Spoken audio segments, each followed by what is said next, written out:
Hi guys. Wanted to record a quick little meditation for you that you can do whenever you're feeling stressed out, anxious, maybe sad, low energy, any kind of negative, low energy feelings, but also to do before you start any practice. And maybe you do it at the end of your practice as well. So grab a cushion. If you don't have a meditation cushion, no problem. You can use a bunch of different things. Pillows, blankets, stack them up. Just make sure that your hips are raised up above your knees. And now maybe you're sitting in full lotus and you're crossing your ankles, or maybe you have one ankle in front of the other. Whatever feels good, do that. The important thing when we're seated for meditation is that so our spine is straight and our back is in line with our neck. So you could also sit on blankets or a cushion like this.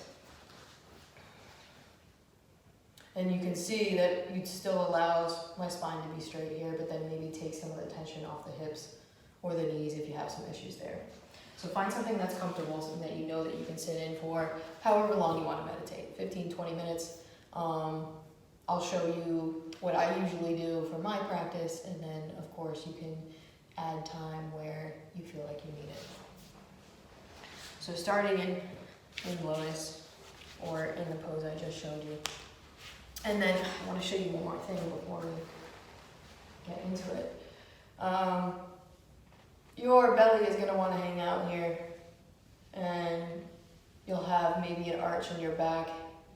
When you take the sit bones and press them down, so curl them underneath so that you're actively pushing them through the cushion into the floor, it automatically lengthens your spine here. So make sure that you're active here in the pelvis. So always, throughout the entire yoga practice and meditation, we're always pulling the navel up and in, and we're pushing the sit bones down, curling them down and under.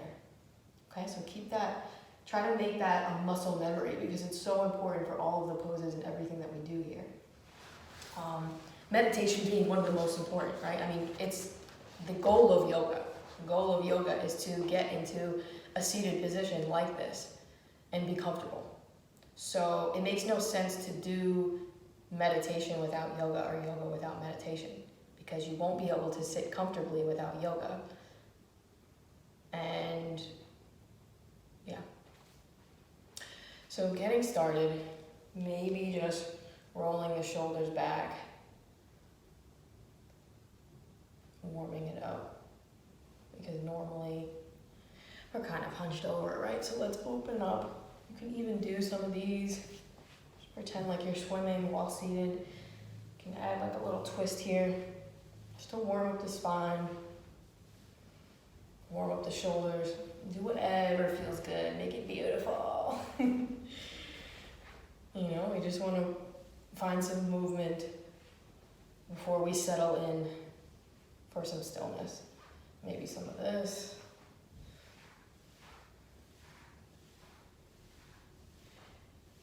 All right. And then adjusting yourself so that you don't have to nitpick later. And curling the sit bones under, making sure that shoulders are back and down away from the ears. And then hands can hang out on the tops of thighs, maybe palms facing up. You're welcoming energy this way. Palms facing down if you feel like you want to be more reserved inside yourself. Maybe this feels bad on your shoulders and you just want to place palms, hands together, maybe interlaced, just gently in your lap. All good. And then slowly on your next exhale, just allow the eyes to close. Maybe releasing the tongue from the roof of the mouth. Allow the belly to relax while maintaining this strong, seated posture you've made for yourself. You don't have to actively do anything yet besides maintaining this seat. So we're not controlling the breath. We're just being here, allowing our breath to be whatever it is in this moment, whatever your regular passive breath is right now.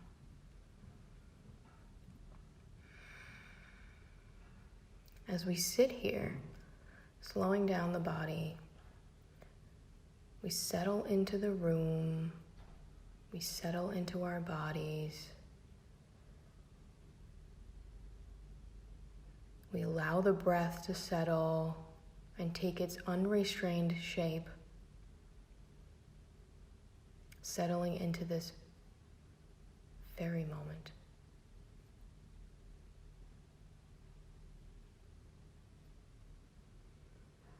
And as we go deeper into relaxation, we play with the balance between this strong seated posture and finding softness in the belly, neck, and shoulders. And as the body slows, the mind would ideally follow, but a lot of the time, this can make the mind more active as it searches for something to do. It's not distracted by the body's doing, so it wants to find something to do. The mind doesn't like meditation, it likes puzzles. The mind, the brain, is our computer. It likes to compute. What we're trying to do is to allow the system to reset and cool down.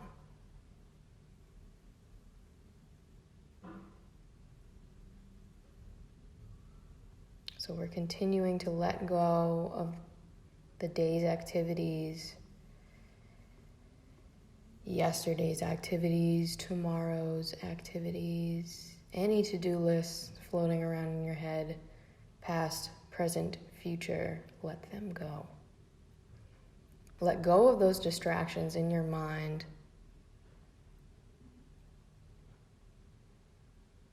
so that we can remain here in the present now.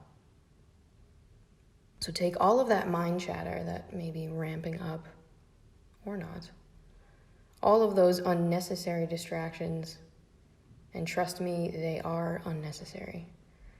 Take all of that mind jibber jabber and visualize putting it into a jar, closing the lid, and placing that jar outside of the room so that you may be fully present to yourself, for yourself.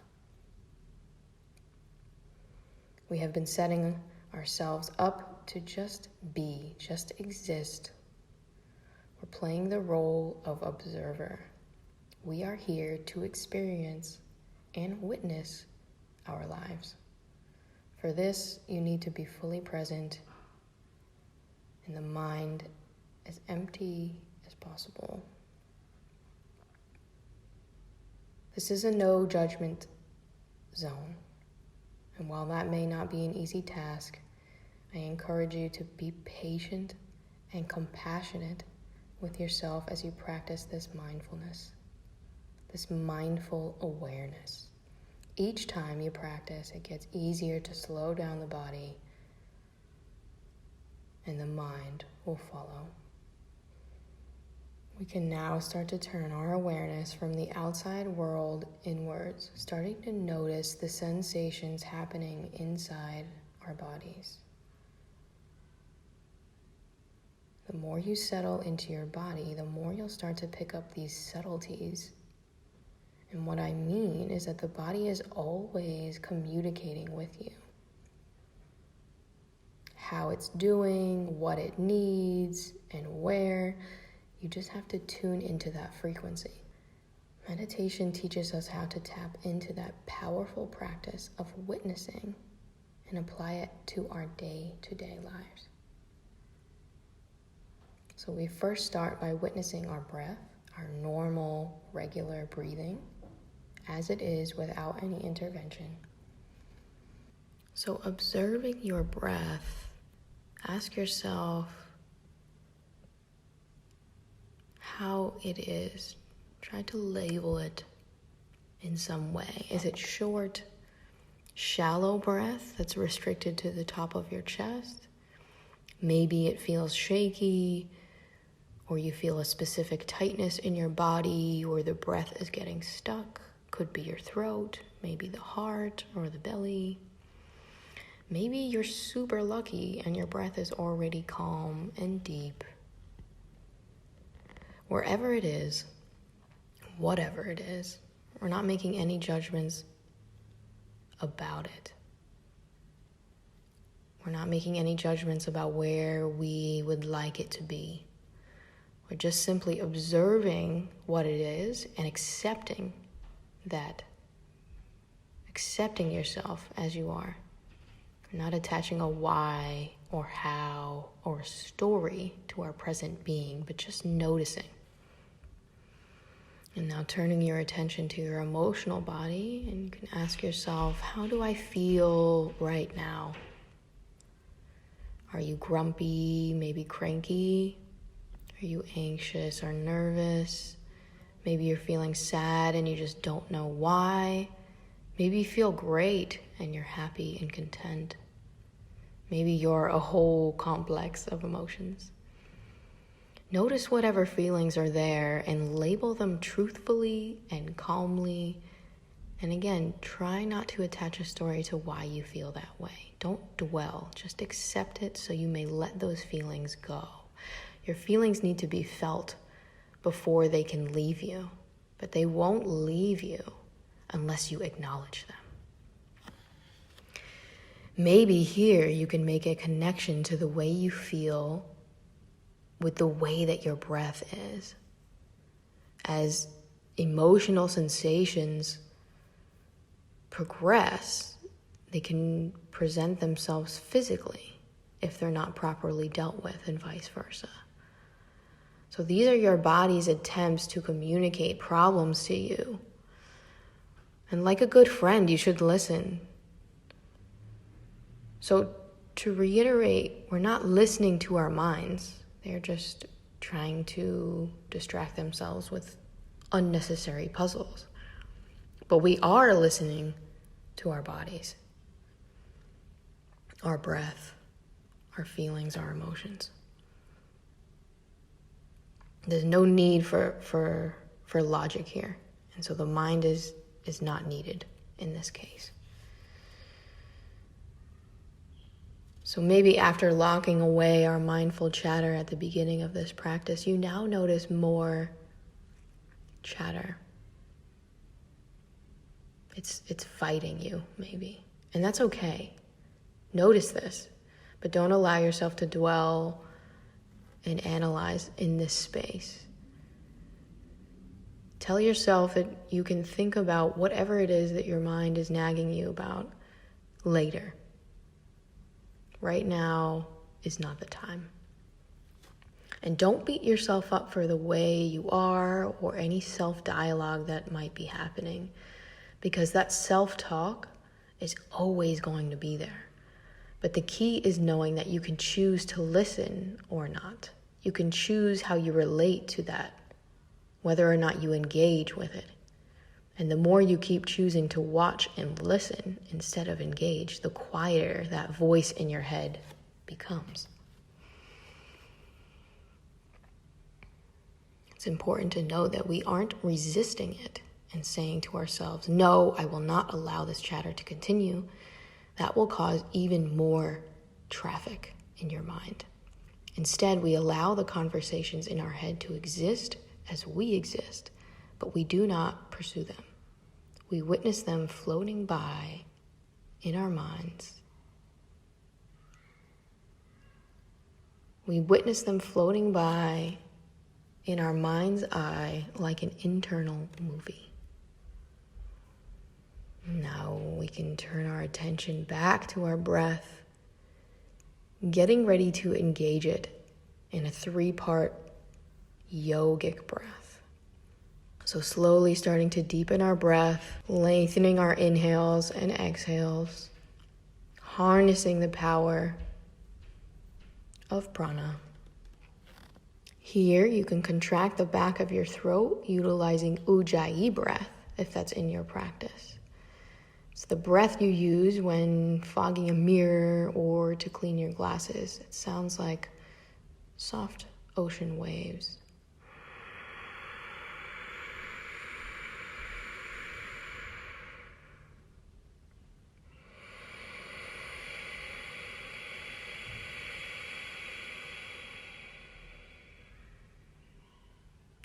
Filling up all the way on the inhale, visualizing the breath, that fresh prana entering the nostrils, getting warmed at the back of the throat, and then filling up the bottom of the lungs.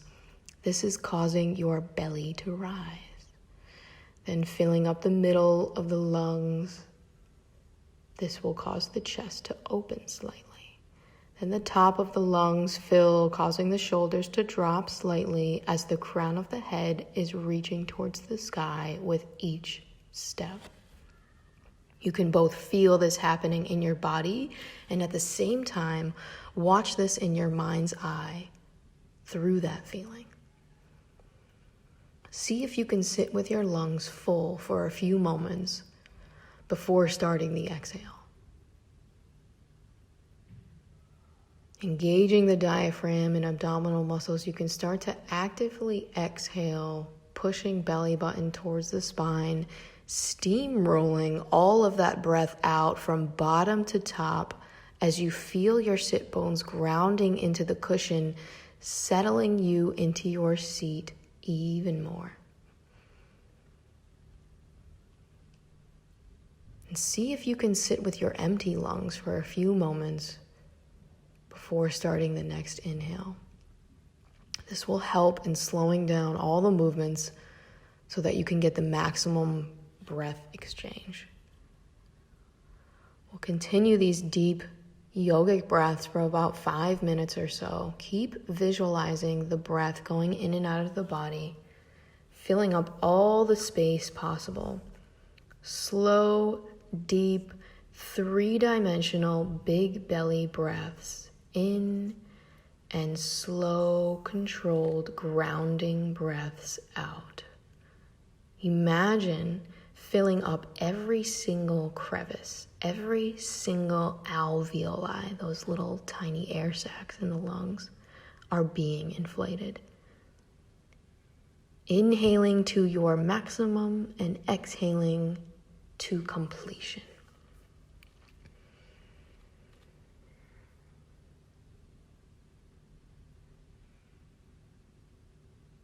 So inhaling from the bottom of the lungs, letting the belly rise.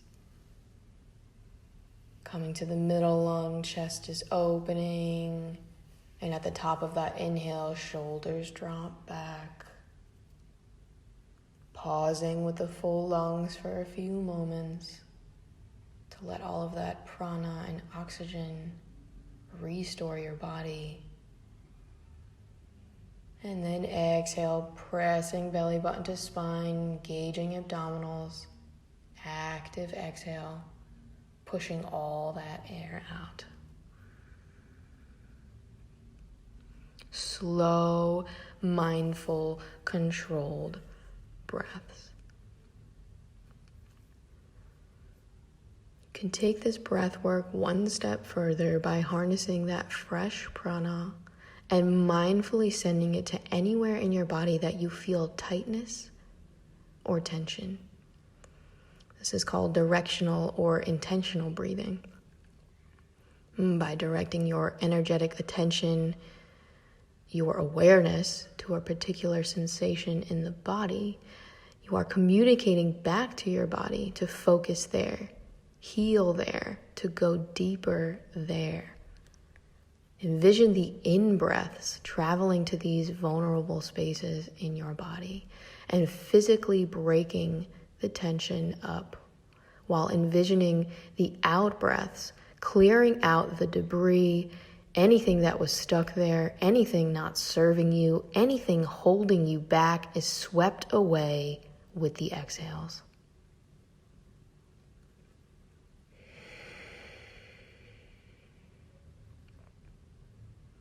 It's important not to let the mind wander here. as focusing on pain in the body might provoke the mind to fall into a well-traversed victim perspective pathway. Something along the lines of, poor me, why do I have so much pain? What did I do to deserve this pain? When really we should be appreciating our bodies, the connection we have to them, and the healing capabilities we are equipped with. So instead, we're accepting our pain. We're accepting that everyone has pain so that we can ultimately accept that we can heal these pains. You cannot heal through a resistance or self-pity mindset. And once you start to feel a bit lighter and a bit calmer, like you've explored all the areas that need your attention right now, just let your breathing come back to normal, releasing the control. Now we're back where we started. Relaxed bellies, relaxed abdominals, strong spinal seat. And when you get here, check back in with yourself. Notice any differences you feel now from when we first began, either physically, mentally, or emotionally. No judgment zone. Again, just take note where you are. Notice the power of this practice in calming the body, mind, and soul, and shifting your perspective and sharpening your awareness. Feel free to linger here as long as you want. This is actually where the real meditation begins. The real inner silence sets in. You may feel a bit out of body at this point, like you've lost the physical sense of your body after all of this stillness.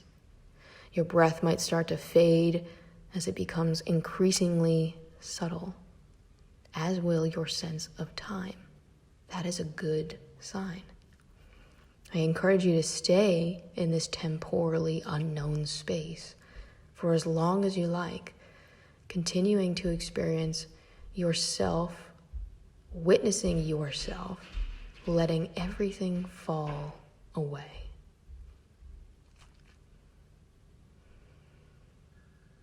Alternatively, you may feel the urge to move.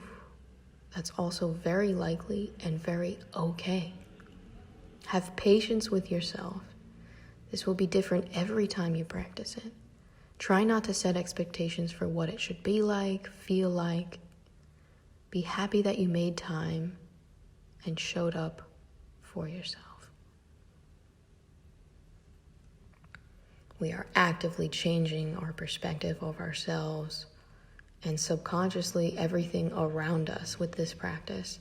In other words, we are raising our vibration to see things for what they really are, for the truth that exists, the truths that we know to be true in our hearts and in our souls. Remember, you are not your mind or your body, and you are not your thoughts or emotions. These are manifest parts of you. You are the witness. Namaste.